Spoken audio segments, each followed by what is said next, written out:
If K-pop fans tuned into any of Korea's popular music programs this week, you'd almost certainly catch one of the many acts under HYBE's music labels. Many acquisitions has happened in the years since HYBE's founding. While this could seem like an unfair overload in the K-pop market, several of HYBE artists promoting right now are part of their overseas labels, with groups from Japan, Mexico, and the US all joining. So let's get familiar with some of these artists and what exactly they've been up to. We're joined by K-pop expert Jeff Benjamin for more. Good morning, Jeff. Good morning and happy holiday. Yeah, it's a Labor Day, ironically enough. Okay. I must say, Jeff, I'm very appreciative of the fact that you kind of wrote out how to pronounce the names of the groups, just in case I didn't know. And I must say, some of which I still am getting familiar with, but I just really appreciate it. Anytime, Lena. All right, so there's a pretty long list to go through. Yesterday, April 30th, is when ILLIT released their new mini album with the single titled It's Me. What has been the reaction like in the past 24 hours? Because that initial momentum seems to be really important. It does, and I have to say, in a general way, ILLIT tends to be one of those groups that kind of grow as people get to see them more, get to hear the songs more.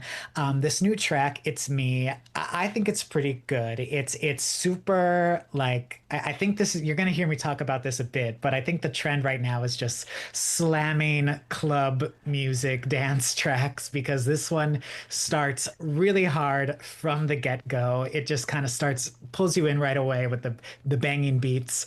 But I think my favorite thing about this comeback with ILLIT is actually the music video. There's a lot of fun scenes in it. There's some choreography that takes inspiration and has them in karate inspired outfits. So it's super fun, super playful, and definitely something that I think helps ILLIT stand out in this very, always crowded world of K-pop.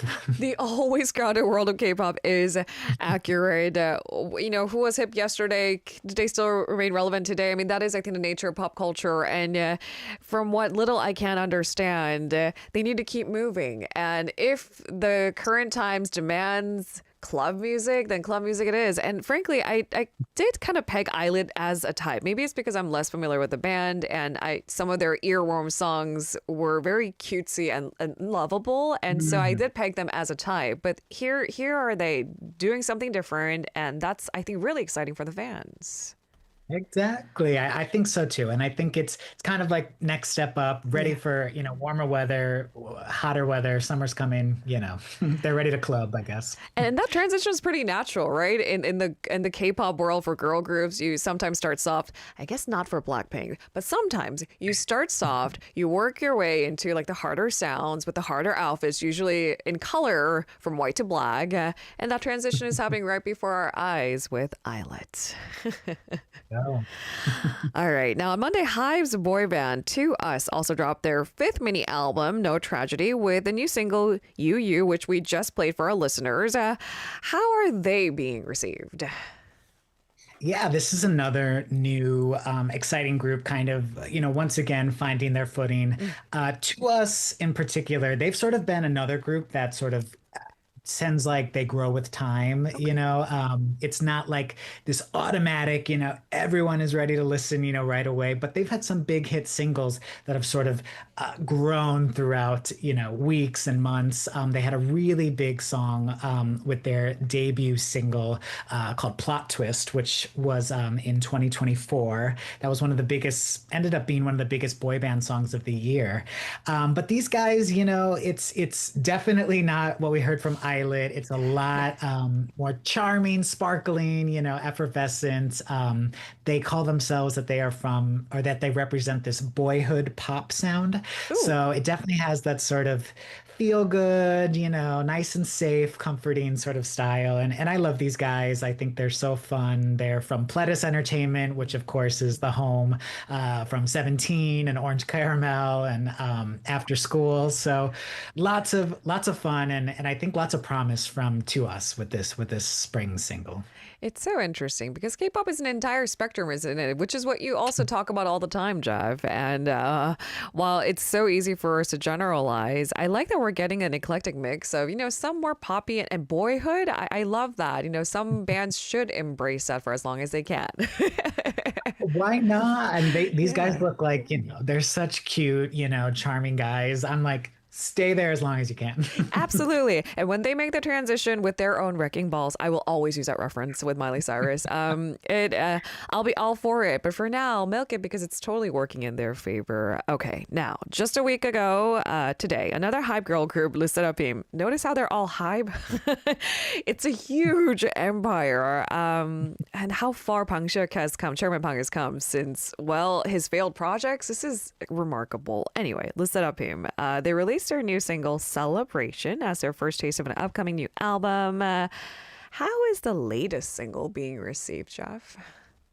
Yeah, well, once again, it seems like the girl group style is, ready to go to the club. This one hits even harder, I think, than the ILLIT track. It's called Celebration, like you said. Really kind of like emphasizing those hard hitting beats. It's called Celebration, so it really is about let's celebrate, let's have fun, and you can really hear that in the song itself. And something that I really love about this track is that they released a sort of horror inspired music video to go along with it. Maybe inspired by K-pop Demon Hunters. I don't know, Hey. but they're kind of following this zombie vampire character. But it's super campy. It's super fun, which I always love. And yeah, I kind of just love seeing that, Le Seraphim's always been these hot, cool girls. And now they're kind of having, more fun and able to show, they're able to walk around like zombies and, look kind of silly and have this sort of campy over the top music video. So I really love seeing that. I mean, the new Michael Jackson biopic is out, and I know I'll just take everyone back to Thriller. Will we ever stop vibing with these mythical creatures, vampires, zombies, apocalyptic ideas? No, because it's always fun. And right when it's getting warmer in Korea, where technically it's supposed to be like the horror season of the year, I guess that makes sense. I've heard that. I correct me if I'm wrong, but it's because there's this saying, right, that if you go see a horror movie and you sweat and then it will kind of cool you off during the hotter months. I love that. We don't have that here, but it makes total sense. Right on the dot. It's probably because the United States is huge and the climate is different depending on where you live. Yeah, that makes a lot of sense. We're a peninsula. All right. Days before Lyserapim, Hive's newest group, Cordis, which we've had a chance to talk about with you right here on the show, Jeff. They also released their single Red Red. Cordis comes from Big Hit Music, which is, of course, BTS's label. How is their new single? Yeah, another kind of new single before a new project. Cordis, I think, we like you said, we've talked about them. I'm such a fan. I'm so excited about them. They're always super of the moment right now. Red Red definitely takes the very trendy like pop and hip hop sounds you would hear, anywhere on the charts in the world, and puts it into this song that I think is quite clever actually. It's sort of using these ideas of red flags and green flags, but using it in a motivational, inspirational way, like someone who gives up, that's a red flag, that's red as they call it. Someone who doesn't, work hard with the team, that's a red flag. And someone who sticks with us and who works hard and wants to accomplish their goals, that's green. That's green. So I think I feels very K-pop to me, but also feeling very accessible. And I love that. I've been seeing funny like trends on TikTok and stuff of people posting, playful videos of their partners, saying little things that annoy them. This is a red flag, this is a red flag, but I ultimately love them because of this. This is their green flag. So it's been super fun just to see all the ways people kind of connect with their music.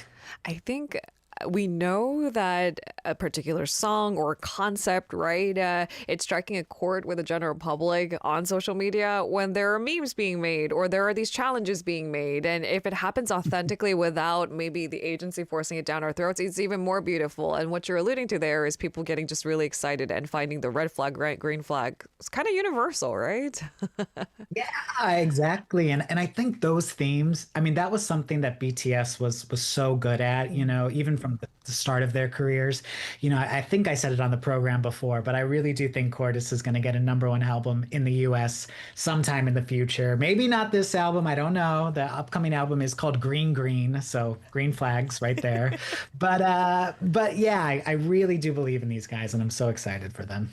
If your projection is on the dot, we're going to frame the interview and air it out there. Yeah. All right. Like we mentioned in the intro, it's not just Korea based artists promoting at the moment. The US based girl group KATSEYE, the Japanese boy group and team, and the first idol group from HYBE in Latin America, the Mexico City based Santos Bravos. So there's a lot of projects happening for HYBE under different branches, essentially. What's the latest with these artists? Yeah, so I mean, it really has just been like, high parties at these shows, and it's been so cool, I think, and so beautiful to kind of see all these different artists on these Korean music shows that are just so well produced, so amazing to watch. Let's first up go with Cat's Eye. We've talked about them before, the global girl group from HYBE America. They're based in Los Angeles. They just released their new single "Pinky Up" right before Coachella. They had a great reaction at Coachella. Their single just debuted in the top 30 in the US on the Billboard Hot 100, so a great start for them. And the five members promoting at the moment have been on Korean TV shows, getting that song out. And it's not Cat's Eye's first time on music shows, but it's cool to see them kind of in the larger kind of HYBE party that's happening right now. It's And so picking up interesting as you because I know that, SM Entertainment had this SM Town projects going on for many, many, many years. I mean, it's changed in shape and form over the years, but the idea is to bring the whole family together, have, an album or a concert out. Imagine HYBE coming together. I think you just gave them $1 million idea, Pay me.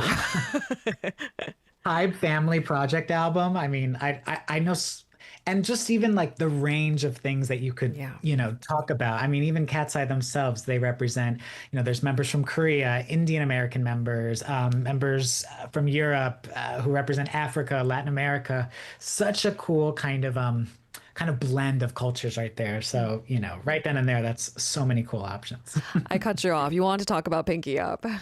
Oh, well, I have to mention Pinky Up. Again, I really do feel like this is just the trend among the girls, but probably the biggest club banger of all the new songs. Just really goes kind of wild in on the club circuit, I would say. So I think this one's going to stick around all summer. I'm so But curious about, how they do this because ideally they don't want any of the sub labels underneath the huge HYBE empire, the girl groups to clash. They would want different colors for each of the girl groups. And sure, there's a general theme, but you're alluding there to something different for each girl group. yeah, and that's an interesting point because as much as I might be kind of playfully generalizing, saying that they're Yeah, all yeah, club bang. yeah. They all definitely do bring their different point of views, different colors, different sounds to that. But it really just seems like, yeah, like right now is the time to like have fun and embrace those summer moments. So I don't know. It's kind of interesting to see. Yeah, there's kind of that this overlapping similarity. Jeff, we need a little bit of fun. If you tune into our program Yes. regularly, you would know. Oh no, this program's always fun. It's really fun for me, especially to land at a culture segment and to balance it out because, right? I mean, just dwelling on bad news or the worst things that are happening in the world, that's our job. That's my job. But that's not the entirety of the picture. And we need a little bit of culture and soft power to ensure that our day to day is also delightful, which we deserve. We're running out of time, but tell us a little bit about Santos Bravos and team. Yeah, I was just gonna say if you need a pick me up, let's end with these guys. I really love these two groups. And Team is a Japan-based boy group from HYBE's first like fully official Japanese group. They just released their new EP, We on Fire. They promoted Korean versions of their songs because they've sort of been releasing Korean and Japanese versions of all their songs. I really love these guys, 9 members, kind of like a rock feel to them, but very like empowering, uplifting, great gym music. And then Santos Bravos, this Mexico City-based group from Latin America. Last month, they released their first EP called Duel, and I just thought it was such a treat to see a Spanish language songs being promoted on a Korean stage like this. They performed their single Velocidade, and it was just so great. The guys did really well. They Okay. looked like K-pop stars. They were like totally on point, knew where to look on the cameras, ready with the moves and everything. It was super cool. And these guys, have a big fan base behind them, just like a lot of these groups created from a TV show where fans voted for them. They're representing all over Latin America. So really, really cool for Santos Bravos. I'm really glad that they got the opportunity to come to Korea and promote like that. And I'm just excited to see what comes next. Jeff, I think we've had similar conversation before too, but what defines K-pop is evolving so quickly. I can't put it in a box anymore, which is actually just more exciting than anything else. I agree, and I think HYBE especially. I know we keep saying this is all hype, hype, hype, but HYBE in the sense of they do have their sub labels. They're different. Everyone's kind of operating on their own, and it's just like how Sony or Universal or Warner operate. They have their sub labels too, so it's keeping that in mind. It's not too much hype, I think. Thank you so much, Jeff. A pleasure as always. Have a great weekend. We'll speak to you again soon. You too. Thank you. We spoke to Jeff Benjamin, Billboard K-pop columnist. Joining us next in the studio is Niall Sung for the question of the day. Can a company, especially large conglomerates, side business like semiconductors grow so much that it overtakes its original core business idea? Niall joins us in the studio now.